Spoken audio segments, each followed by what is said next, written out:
ছিল ছোট্ট কাঠবিড়ালি, তার নাম সানি। সানি খুব খেলতে ভালোবাসতো, সারা দিন শুধু খেলাই খেলতো সে। একদিন সানি দেখলো তার বন্ধু কচ্ছপ টবি ধীরে ধীরে বাদাম সংগ্রহ করছে। টবি প্রতিদিনই একটু একটু করে কাজ করত। সানি হেসে বলল, এত কষ্ট করো কেন, চলো খেলি। টবি মুচকি হেসে বলল, পরিশ্রম করলে তবেই স্বপ্ন পূরণ হয়। কিছুদিন পর শীত এলো, চারদিকে বরফ পড়ল, খাবার পাওয়া খুব কঠিন হয়ে গেল। সানি খুব চিন্তায় পড়ে গেল, কারণ সে কোনো খাবার জমায়নি। টবি এগিয়ে এসে সানিকে সাহায্য করল।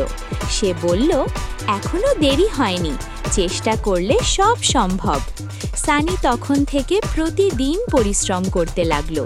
ঠান্ডা হলেও সে বাদাম খুঁজতে বের হতো। আস্তে আস্তে সে খাবার জমাতে শিখে গেল। কিছুদিন পর সানির কাছে অনেক খাবার হলো। সে খুব খুশি হলো। হাসি মুখে সানি বলল, এখন বুঝেছি, পরিশ্রমেই সফলতা আসে।